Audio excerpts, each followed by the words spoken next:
Hello and welcome to the Man Games. This is the podcast show. It is the Man And the wife. podcast. So this is a special podcast going up today as we got to 300 subscribers. So thank you everyone for subscribing. Yeah, we really appreciate it. It's amazing to get 300 subscribers. So thank you very much.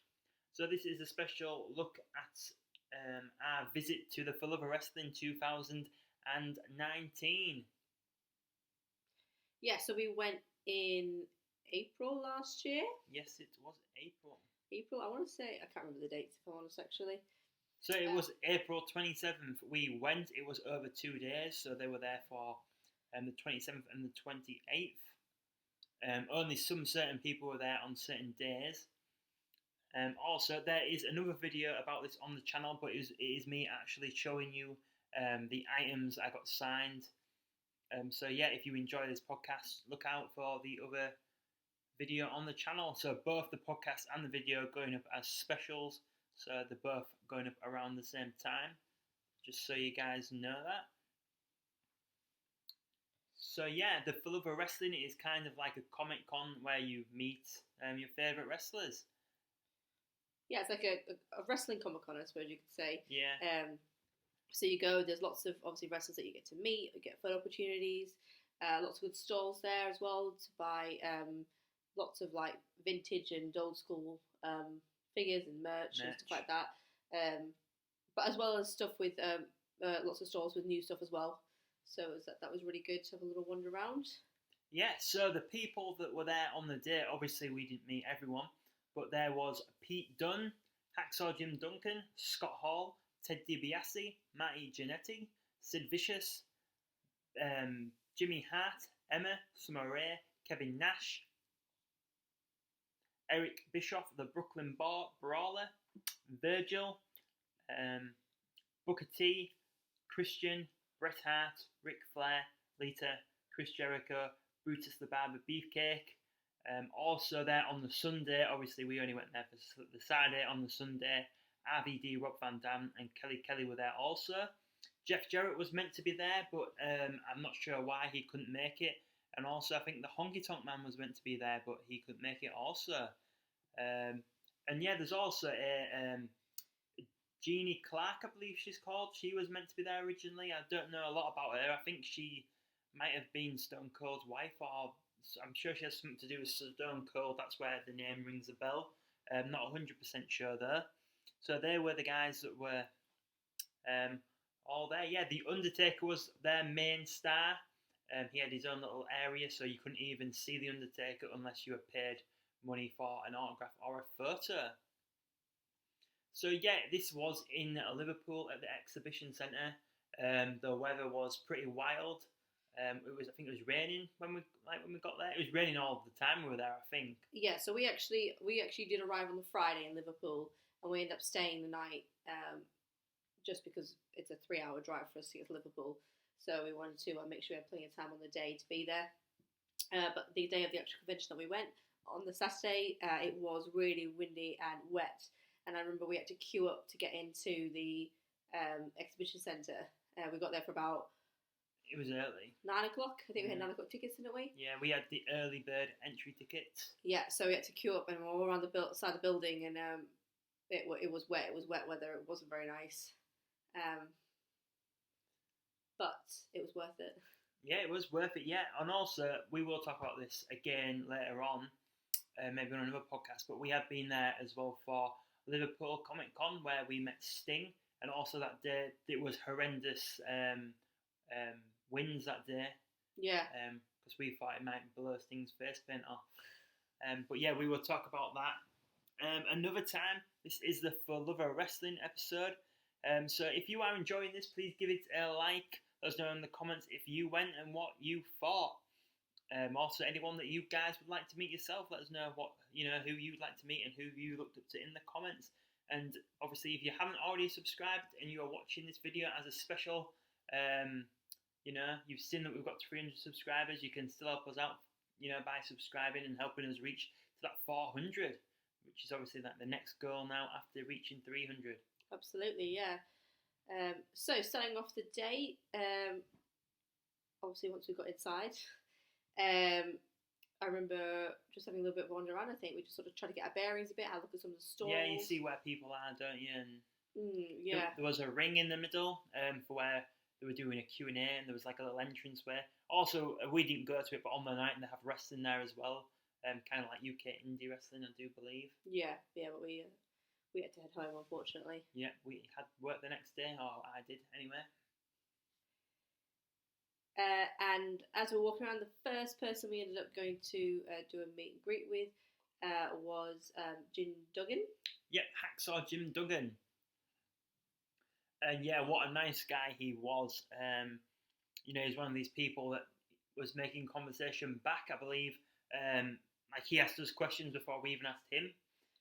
He'd asked us if we'd watched Legends House, which I have. I don't think you have watched it though, have you? But it is really good. He shared a room with Rowdy Piper. If you've not seen Legends House, it is on WWE Network. It is worth a watch, definitely. So yeah, he asked us who our favourite wrestlers were at the moment. I said Becky Lynch.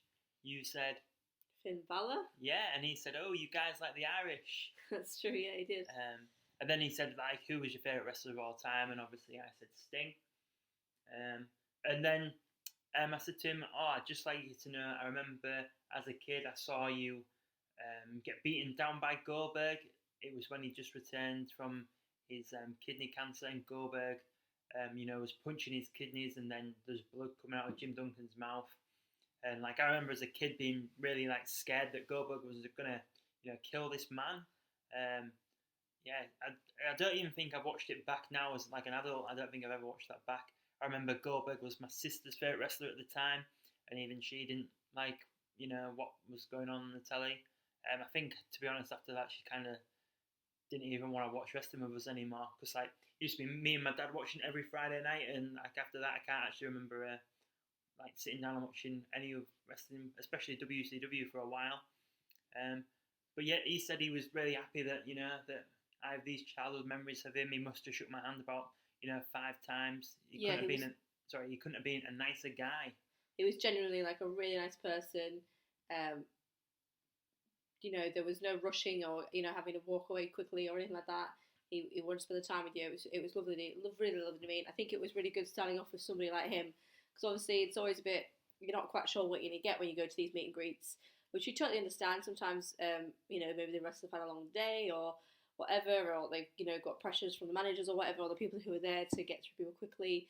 But he didn't. He was just really friendly and a really good person to start the day off with. Yeah, and also you just actually made me remember, I did not say this in my video that I made. He actually did say to us, you need to be careful with some of these old timers because they aren't actually as friendly as they could be.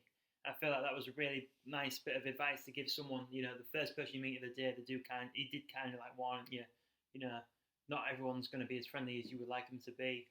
Yeah.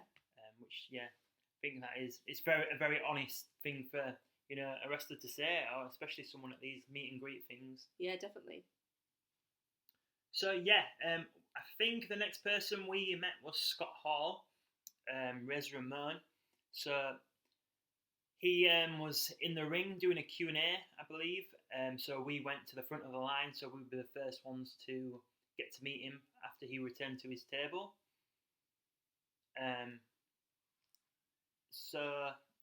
Scott Hall. I was a little bit cheeky. I had a poster that I just bought there at the Full of Wrestling. It was an NWO one, and I had my Razor Ramon figure as well. And I said to him, is there any chance you could sign both? And he said, yeah. He said, yeah, that's fine. And didn't seem to mind at all. He was definitely another wrestler that we met that was really kind, really took the time to talk to us. We must have stood and spoke to him for at least 5 minutes. At least 5 minutes about all sorts. And he was the second person of the day, and it was just so lovely to meet. Yeah, I got to tell him that his promo on his debut of WCW is probably one of the most wrestling promos I've ever heard. I would say that's probably number one. That's memorable. Maybe it is most memorable for me, yeah. I'm not going to do it, but I probably know that promo word by word. He said to us... I like that he gave us his opinion on wrestlers of today. Yeah, that's what I was just thinking, because he said, I can't remember the way he worded it, but he said, he said wrestlers. I remember saying something about wrestlers these days aren't what they used to be, in the sense that that they don't have the shocking factor in their physique, because a lot of the smaller wrestlers now are over. Yeah. Whereas back in his day, it was all about the big men, and he was mentioning other wrestlers that now are getting over, and that they have to put their bodies on the line more, and they have to do more things that are showy and high flyy to get the crowd over. Yeah. Also, another thing, because he said to us, "Oh, there's wrestling on tonight, isn't there?" And we said, "Oh, yeah, but unfortunately we need to get back as I got work tomorrow." And I remember he was like, "Why do you even work on a Sunday?" And I said, "Oh, well, I'm a chef, so that is my real job." And he said to my wife how lucky she was. And she already knows that, but obviously coming from Scott Hall, it means even more. Yes. So yeah, got to tell someone I'd looked up to as a kid, what I did, and he seemed impressed by it. So yeah, it was pretty nice moment, really. For someone that you look up to think, you've got a good job, kind of makes you feel kind of good about yourself. Yeah, he was just a really, really sound bloke. Yeah, and I know. Really, sorry. I was going to say really not want to say surprising, because obviously you expect them to be, you want to have a good experience, but just like it was almost as if we were sat in the pub talking to him over a pint. Yeah, that's how it felt. He was just so sound, so down to earth. Just one of those people that I think you could just stood and talk to without it being awkward for 20 minutes, and it would have been fine. Yeah, I think a lot of people have assumed that maybe Scott Hall wouldn't be a friendly guy just because of some of the things he's done in the past. Obviously, he's changed his life around tremendously now, and he's doing really well. But yeah, from my personal opinion, from meeting him myself, he couldn't have been nicer. What a great guy.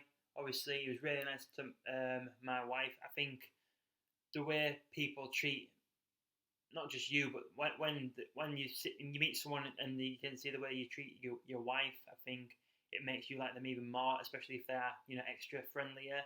Do you know what I mean? Yeah, definitely. You can tell. I think it's. You could tell I wasn't. It's kind of like character building, isn't it? You can tell a lot by someone's character, the way they treat someone else's, say, family, I suppose. Yeah, I think you could tell when we go to these events that I didn't watch wrestling as a kid.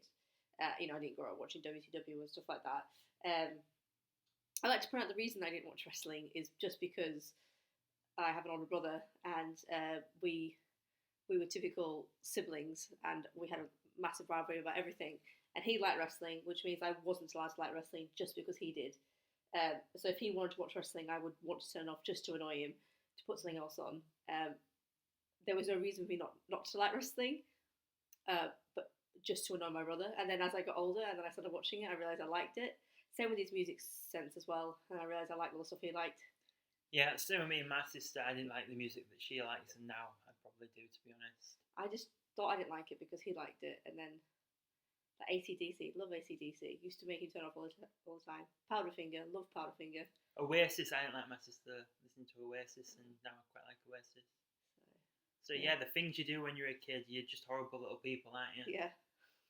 Anyway, but I think, sometimes you do realise when you go to these events that I'm sort of wandering around, and although I am enjoying it, but he was happy to talk to me about other stuff as well, which was great. Yeah, so next up we met Kevin Nash. Now this is kind of where the day went down slightly. So I did the same thing. I asked Kevin Nash if he could sign both my poster and my figure. So every superstar has a assistant, shall we say, with them. And I'd said, "Oh, can I get two things signed?" And she said, "Well, you've only paid for one thing, so you can only get one, unless you would like to pay for another." Which I remember thinking, like, she could have, her tone could have been nicer. Like, yeah. There's a way of saying things, and I feel like she was very to the point and quite harsh about it.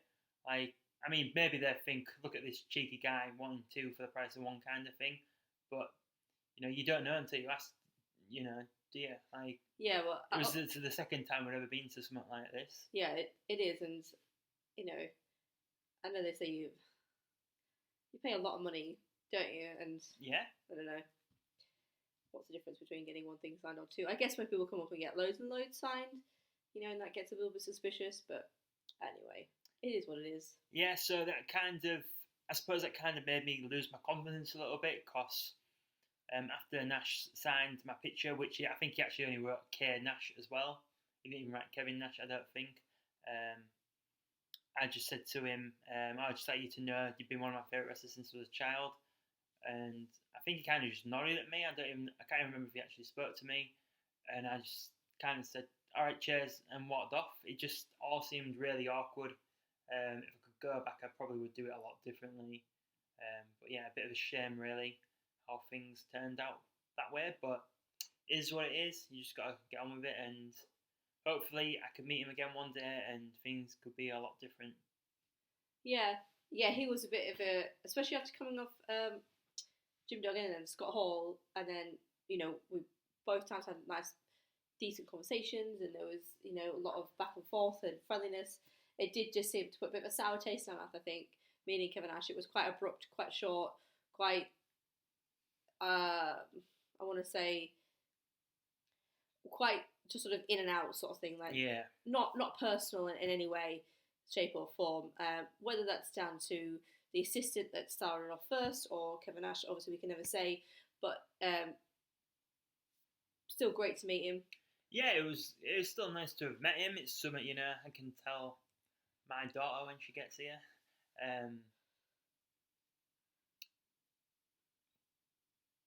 But yeah, like, I looked up to Kevin Nash since I was about 7 or 8, and you know, it was somewhat, even my mum didn't like me watching wrestling when I was a kid, but Kevin Nash was someone she actually didn't mind watching when he was on TV as well. That's something I remember as being a child. So yeah, it's just a bit sad, you know, when you've got these memories about, you know, someone from your childhood and they don't live up to that expectation. But like I said, it is what it is. You know, you can't change it. I'd like to meet him again to try and maybe if I handle things different, maybe it would have all, you know, panned out different. So yeah, we'll just have to wait and see. So next up, I think it was Eric Bischoff. I think we met. Yes. Yeah, I think it was. So this was kind of a bit awkward as well, we got there and his assistant had, so we got to the table and his assistant said to you, oh, I really like your nails. And what did you say? Thanks. What did I say? You said, oh, thanks, my husband doesn't like them. Oh, did I? Yeah, in front of Eric Bischoff. Oh, then Eric Bischoff told you off, didn't he had like a little bit, I can't remember what he said, he had like a little bit of a chuckle. And then the guy next to Bischoff was just saying, oh yeah, I can't believe he doesn't like him. And I was like, can't believe you're like burying me in front of Eric Bischoff. I think I actually do believe that the assistant and Eric Bischoff spoke to me more than they spoke to you. Yeah, it was pretty. I feel like this assistant kind of like took away my moment of meeting Eric Bischoff. Like I said, I was a big WCW fan. Eric Bischoff is a big part of WCW. I did get to say to him, you know, WCW was like the best part of my week when I was a child. My parents had just got divorced, and that was kind of like my main outlet, should I say, that made me forget about everything that was going on in my life. So I got to tell him that, which was pretty cool. And he said, oh, it's really nice to know. And that was kind of it, which was a bit short in a way, but you know, I mean, it might, hearing things like that might even make him uncomfortable. You don't know. But yeah, he was a nice guy. He just didn't really give a lot back, should we say? But no, I'm glad I met him. I got him, like I said, I got him to sign my Best of WCW Volume 1 DVD. So yeah, it was a bit short, but I wouldn't say it was a bad experience. I enjoyed coming over for it. So also they like my blue nails. It's all about you, darling, isn't it? Not always, but sometimes. I think after that, did we have a bit of a wander around, or did we go see Pete Dunne? I think maybe that's when we had to wander around and then had the picture, maybe, with Kevin Nash and Scott Hall. Yes, so we both got a picture with Kevin Nash and Scott Hall? Yeah, we both got a picture. So this is another kind of awkward moment because I had my picture, and then you had said to the lady, "How can my husband stay in my picture?" And she said, "Well, no, because he's just had a picture. And you've only paid for one picture," which is kind of strange because we're still getting two pictures. Does it really matter who? We've done it previously with when we went to meet Sting. At the Liverpool Comic Con, we went to meet Sting. Which is, sorry to interrupt you, it is in the same venue, run by the same people. Yeah, it is. Same venue, same people. And I said to them, "Can my husband stay in the picture with me? Because obviously I am a fan, but I'd like a photo rather the two of us rather than just me by myself with them." And they were fine by it. They wasn't bothered at all because we had paid for a picture. It doesn't really matter how many people, they weren't bothered about that. And obviously my husband had just had his own picture taken as well by himself. But it got awkward with Scott Hall and Kevin Nash because although she argued no, Scott Hall was then fuming. Yeah. And tried to get, well, let me have a picture by myself, and we tried to get you back, didn't he? To say, get another picture. He wasn't very happy about it, actually. I think he actually said, "What's the effing problem?" Yes. Why does it effing matter? Yeah.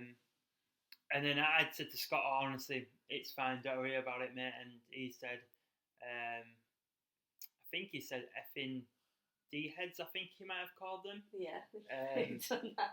So yeah, it's kind of nice again for someone you looked up to kind of stick up for you, should we say? Yeah. Like I said before, I think some people kind of get the wrong impression back from Scott Hall because he was definitely a really nice guy, like we've already said, and is definitely one to try and make the fans happy. I would say we spoke to some other people on the day, and they'd said that they really enjoyed meeting Scott Hall, and he was like putting kids in headlocks and things for their pictures and that. Yeah, which is really nice. So no, he was really nice. Fortunately, we didn't get the picture together. It was just by myself, which is fine. It was fine, but. So Kevin Nash probably thought we were right dicks. Yeah. Kevin Nash didn't have a lot to say, unfortunately, but Scott Hall did. So yeah, we got a picture with them, which was really good. You went and bought a few bits and bobs, didn't you? Yeah, I think we might have bought some fudge, actually. Oh yeah, we went and got some really good fudge. That was good. Yeah. Can't remember what the fudge store was called. No. So some guy was giving out free samples, and we had a few free samples, and I think we ended up buying some. Probably about 6 blocks. Yeah. I think I bought 6. Yeah, I think we ate it on the car on the way home, I think. We did. Yeah.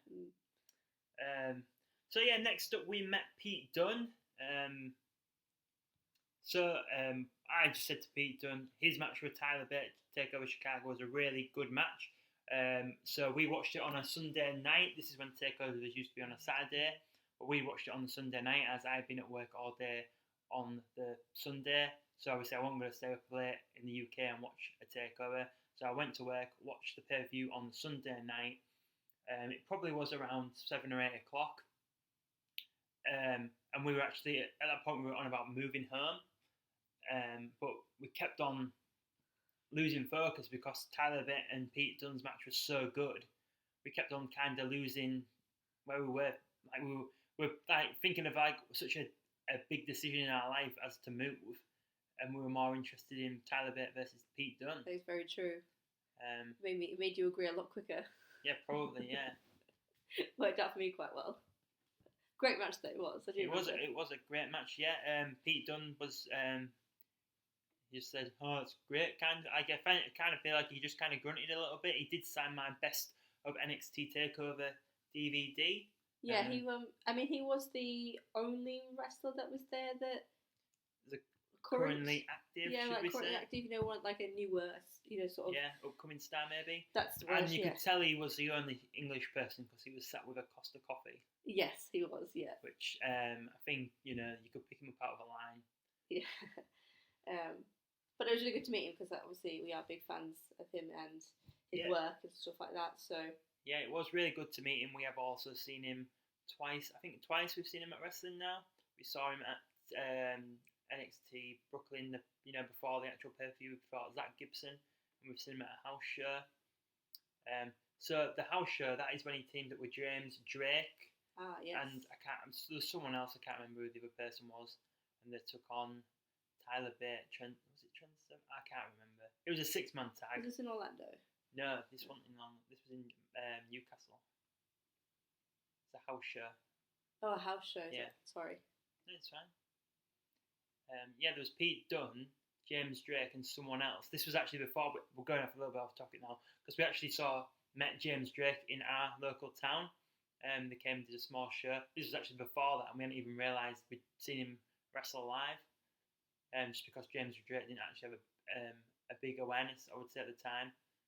So we went and saw Newcastle first, and then then he came to our town Pavilion, to wrestle. Wow, I did not know that. I think you did. You just got a bad memory. I do have a bad memory. Yeah. So it's shocking. So yeah, I'm sure it was Pete Dunne, James Drake. Can't remember who the third one was. Against Tyler Bate. Now, normally I would just be able to go on my phone and flick through my pictures because I used to still have all the pictures on, but I've got a new phone, lost them. I no longer have Facebook because it's full of negative people. So yeah, sorry, we've got off topic and for no reason really, because we can't actually remember what we're talking about. So good content, guys, good content. Next up, it was after me and Pete Dunne, we went to see Lita. Yes, so again with the assistant person, so I had only brought a autograph to get done, but I wanted the picture as well, which looking back was kind of a silly move because obviously if you pay for a proper photo, it's the same price and a better quality. Obviously I paid for a photo just on my phone with like people in the background and stuff. Yeah, that's right. So you paid for the autograph and then you had to pay for the photo with... Yeah, but the point, like what I'm trying to say is, so I said, oh, I'd like a photo as well, and the woman was like, well, you've not paid for a photo, and I was like, yeah, no, I'll pay. And it's like, okay, this will be X amount. I'm like, yeah, no, like, can we just like speed this up kind of thing? So you actually got to talk to Lita more than I did, because I was too busy talking to this woman. Yeah. But in hindsight, you probably should pay for the professional photo. Oh yeah, definitely. But I think it was kind of a bit of spur of the moment kind of thing. Yeah. So yeah, do you remember what you and Lita was talking about while I was talking to this woman? I wish I could say I do remember, but I don't remember. So I should have let you pay for my ticket, for my picture, and I should have talked to Lita. Yeah. Yeah. Definitely. I can't remember at all. Did she not ask you like how long you'd like wrestling or something? That's kind of what I remember. No. All right. I actually have no idea. All right. Well, I remember saying... I was going in without prepared to have a conversation with her. It's fine. I remember saying to Lita that I really liked her Medusa tattoo. I think it is one of the better wrestler tattoos that are out there, and she said that was really nice. She thinks a lot of wrestlers do have nice tattoos. So I got an autograph picture, which I felt kind of embarrassed for asking because so the wrestlers have maybe like 6 pictures on the desk, and I picked one with her in a bikini. I was kind of a bit embarrassed because your wife stood next to you? Well, not just that, but it's like, you know, I have all these pictures. I was still going to pick the best one. Like, I wasn't that embarrassed that I would have chose a different one. And she said, oh, I'll take it. I'm just making it out to you. Then I was like, yeah, that's what you're doing. Yeah. I'm just here to carry the bag. Yeah. But no, she seemed nice. Yeah, that was a bit about it, really. Yeah. Unfortunately, because I don't remember the conversation, we've got a lot to say. Sorry, guys, if you're listening, the wife has let us down. So next up, it was the 5-time WCW, the 2-time Hall of Famer Booker T. We met. Now I remember this because you just bought something to get signed. Yes, I bought the magazine of when Booker T first won the WCW Championship. He signed it, saying Booker T, 2-time Hall of Famer. So Booker T was a really great guy. He never sat down once. All the time we were there. Down, wasn't he? And one thing I would say him and Jim Duncan had in common, like, they just seemed to have a smile on their face all day. They seemed really happy, you know, to be there and to be meeting the fans. Yeah. So I said to Booker T that I was a big fan of him growing up. His matches with Chris Benoit were my favourite. Well, you know, a favourite of my childhood. That's when they were doing the Best of 7 series. Which, looking back now, mentioning, you know, Chris Benoit to a wrestler could maybe be a bit of a dodgy thing to do, but Booker T didn't seem bothered. He just said, yeah, there were great matches and that they tried to recreate them, you know, in WWE, but it wasn't the same. Actually, the first match I ever saw was at SmackDown, my birthday. I think I was 15. The first match on SmackDown was actually Chris Benoit and Booker T, which, yeah, I remember thinking at the time, like, this is crazy, you know, like the first wrestling match I'm going to see on like a live TV show was actually a match that I loved watching, like 7 or 8 years previous, which was good. I also said to him that I think his match with Triple H at WrestleMania 19 is a very underrated match. And he said he agreed, and he thinks, people still think he should have won the match. It would have been nice. I think that match kind of gets forgotten about because there is so many good matches on the card. Obviously, on that card there was Stone Cold and The Rock, Hogan and McMahon, Brock versus Kurt, Jericho and Shawn Michaels. So yeah, there's lots going on that WrestleMania. It could be one of the best WrestleManias, really. WrestleMania 19, probably WrestleMania we will review in the future. Yeah, definitely. I think it will be. So yeah, another good guy, great guy, Booker T. Once again, one of my childhood heroes. So next up was Christian. Now, for Christian, he had been delayed. His flight got delayed, so he didn't get there till probably around 2:30, I think it was. Yeah, he arrived quite late, but it wasn't his fault. As he said, it was flight delayed, and I think he hit, poor guy, had a few problems getting there. But did not put any damper on meeting him, or he was still in a great, if it had been me and I had been delayed and flights and all sorts, I probably would have arrived in a pretty bad mood. Not Christian. Yeah, and same with Booker T, actually. Christian never sat down, he was stood up all the time. Real great guy. Christian was actually the most nervous person I was to meet. Obviously, Christian is one of these people that, a bit like Diamond Dallas Page, in a way that they tell you need to bet on yourself, and you need to bet on yourself to get a better life, kind of thing. So I tried to tell him how he had, helped my mindset as a person, try to better myself in life. But I think I was that nervous, all my words were coming out wrong. I believe you had to explain to him what I was trying to. I did, yeah. You were trying to explain how you were, how you had such a positive impact on your life, and changing, making sure that you were betting on yourself and having more self confidence and stuff like that. And plans on how you're going to achieve your goals, and you were that nervous you couldn't quite get your words out. Yeah, and the annoying thing, looking back now, is I never even got to tell him what I actually liked about him, because it was all about the way he made me believe in myself. So yeah, I would like to meet Christian again, just to actually say to him, I loved him in TNA. His match with Abyss in lockdown, I think maybe 2006 it might have been. Was a really good match. So yeah, I loved meeting Christian. Obviously, I just wish I hadn't been as nervous. I got a picture signed.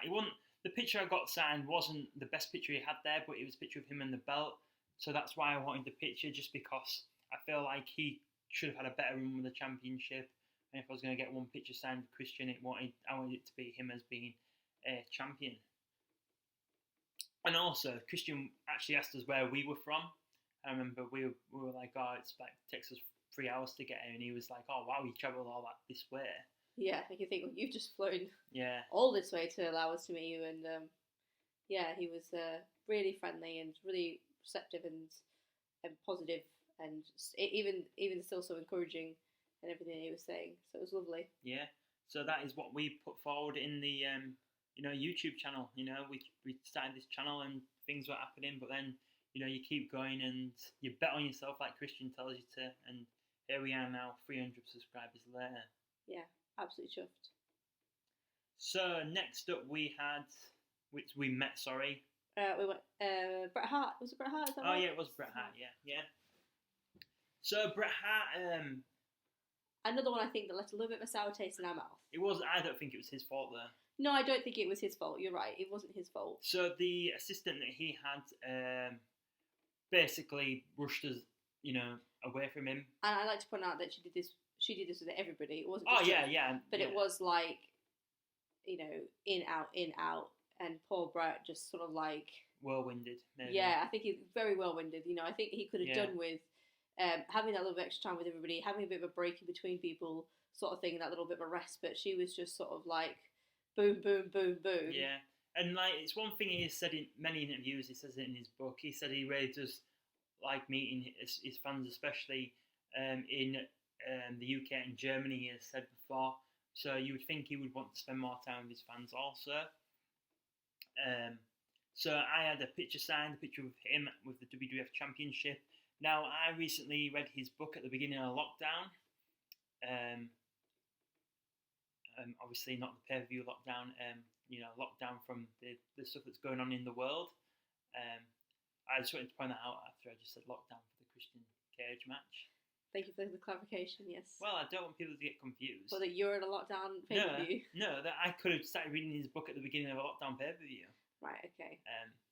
Getting a bit rambling now. You are.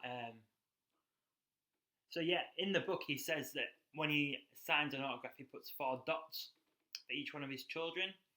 So obviously I've only just recently read the book, so I went back and looked at my picture, and the dots were there. And thought, how cool is that you've got this thing in your house that means something and you don't even know it. Yeah, that's true. It's really nice, isn't it? Yeah. I think it's nice that when you read autobiographies and stuff like that, and you can see the things that they're saying is true.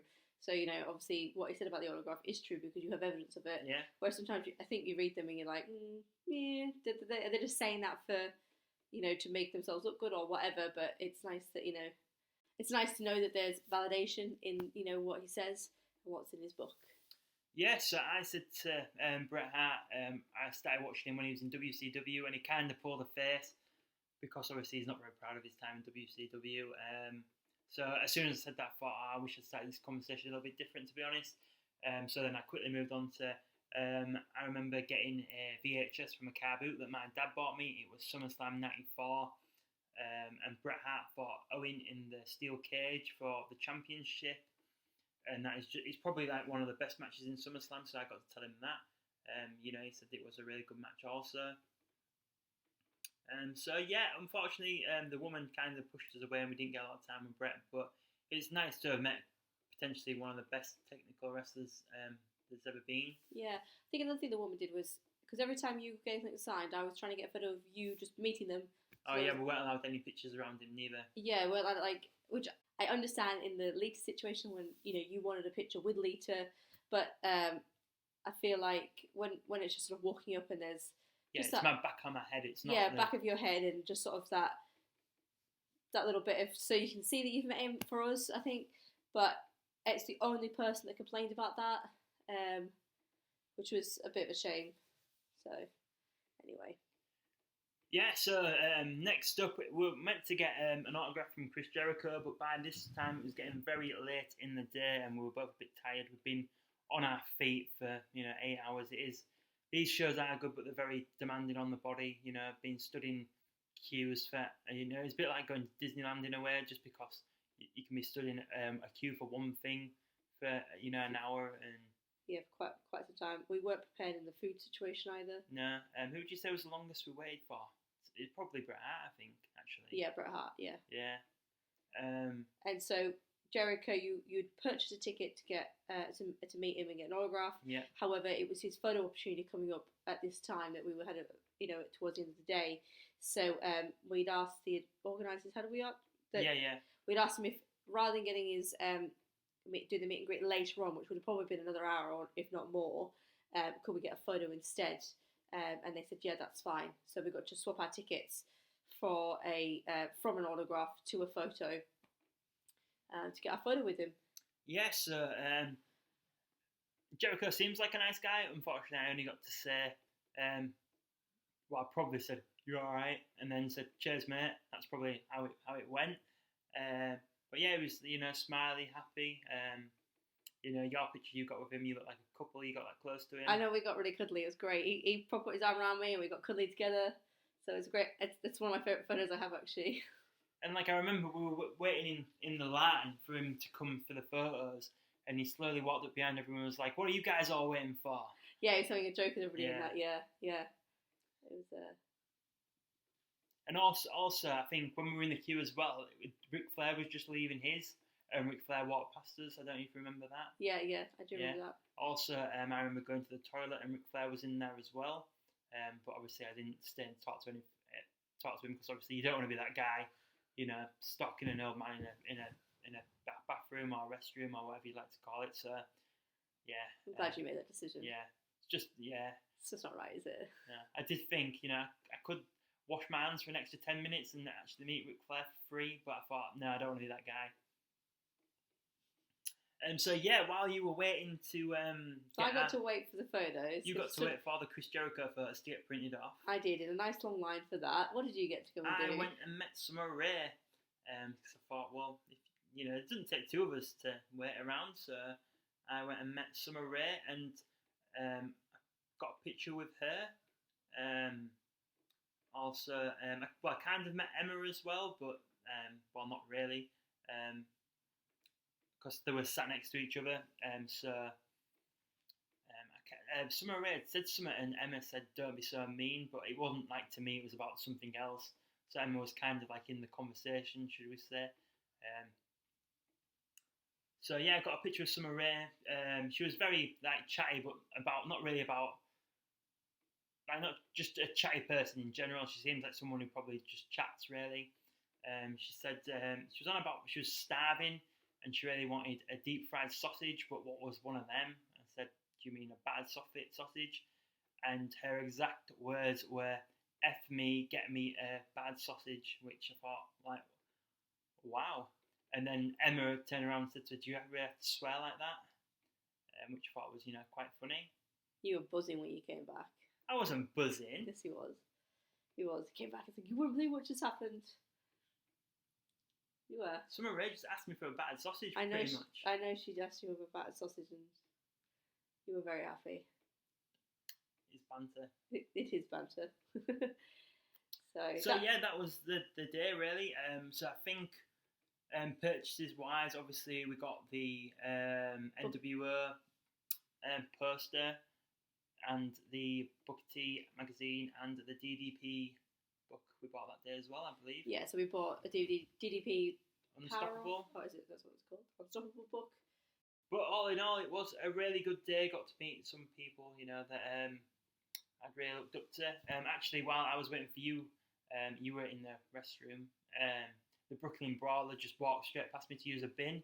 I just thought, how random is that? Also, actually, my barber, a random story. His dad was actually on a plane with the Brooklyn Brawler. He's told me. His dad was going somewhere and he was sat next to the Brooklyn Brawler and got to talk to him. Oh, wow. That's pretty random, isn't it? Really, yeah. Pretty cool. I would have really liked to have been there on the Sunday to meet Kelly and Rob Van Dam also, but you've got. I think we booked this quite last minute, didn't we? Because we went to go meet Sting in the March. Yeah. Is that right? And then after meeting Sting, then we bought the tickets for this Liverpool. The Full of Wrestling. So I think we done in literally had like a few weeks to sort of get time off work and sort stuff out to get down there. But we're really looking forward to going. We were supposed to go there obviously this year in April again, but however, with everything that's going on, they've had to postpone it to hopefully October. So we're hoping to go again in October and meet some new people and have another good time. This time we're actually going to go for the full 2 days. We've booked tickets over the Saturday and the Sunday. Yeah, and Trish Stratus has just pulled out. She's just cancelled as well, which I was absolutely heartbroken for. She's in my top 5 wrestlers of all time. So pretty gutted about that. But yeah, some of the people that are going to be there this October is Raven, Goldberg, Kurt Angle, Dudley Boys, the Steiner Brothers, Kenny Omega, the Nasty Boys, Victoria, Tori Wilson, Lillian Garcia, Candice, Michelle, Earl Hebner. And that's just some off the top of my head. So I have tickets at the moment to meet Goldberg, Kurt Angle, Tori Wilson, Lillian Garcia, and Victoria. I do believe. I don't think I bought. Well, obviously I bought the Trish one, but hopefully they're going to refund my money any day now. Yeah. So yeah, just trying to think back to the actual day. Marty Jannetty, like I said before, he was there. He seemed in really bad shape. I heard a few people say that he's quite known to take stuff. Shall we just say that? He was flirting with women in the audience for his Q&A, which I think people thought was very strange.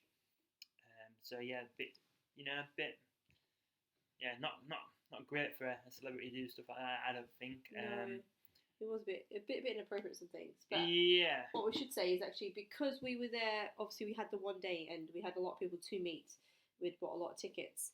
There was a lot of Q&As going on. There was a lot of other stuff going on around in the exhibition centre, but we just didn't have time. You know, the Q&As, I think it would have been nice to sit down and listen to some of them. And well, just to sit down would have been nice. Well, yeah, and do those sorts of stuff. So hopefully this time when we go, being over 2 days, that we'll get a bit more time to do those sorts of things and enjoy that sort of stuff as well. Yeah.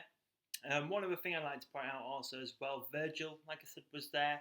He didn't seem to have a lot of people at his table, unfortunately. I believe on one of his photo shoots, he only had 2 people there for a photo with him, which is pretty, it's not... You just feel bad for the guy. I mean, not that I, felt that bad then I actually met him, but he's not really someone that I liked as a child or was invested in as a character. Obviously, when I was a child, he was in the NWO as Vincent, and then later was in a gang with Kurt Hennig when they were singers. I think, just not great. So yeah, I think that is it actually for this special podcast episode for us getting to 300 subscribers. So yeah, thank you very much for subscribing. We're going to keep bringing you this content every week. We're going to keep doing the best that we can do. Please let us know if there's anything you would like us to do on the podcast, any of your favourite pay-per-views or anything like that, any favourite shows on the WWE Network. We're happy to watch and do a podcast of. So if there's anything you'd like to see or hear about, then please leave a comment and let us know. Yeah. If there's any WCW fans out there, any good WCW pay-per-views you want us to review, that is something that I'm really would like to do. At the beginning of lockdown, I started watching some old WCW stuff and I've really enjoyed it. So yeah, definitely want to do some WCW stuff at some time. So yeah, also check out the other content out on the channel. Obviously there is lots and lots and lots of 2K20 content out. So every Monday there is Raw, Universe Mode, Tuesday is SmackDown, Wednesday is NXT, Thursday is AEW, Friday is WCW, and then some weeks there is a pay-per-view on a Saturday or a Sunday, just depending on the week. So that is the Universe Modes on 2K20. There is normally other matches and entrances and special videos that go up on there as well. There is Fun with Figures there, so that is me looking at some of the old and current action figures. So them episodes go up every Monday, Wednesday and Friday. There is a watch along every Saturday. At the moment it is me watching the best of ZZW Brody Lee. So yeah, that is all from this episode of The Man and the Wife podcast. I really hope you enjoyed it. Once again, let us know what you thought in the comments. Drop it a like if you enjoyed what you listened to, and if you don't, please subscribe to the channel. It does really help us out at The Man Games. Thanks for listening.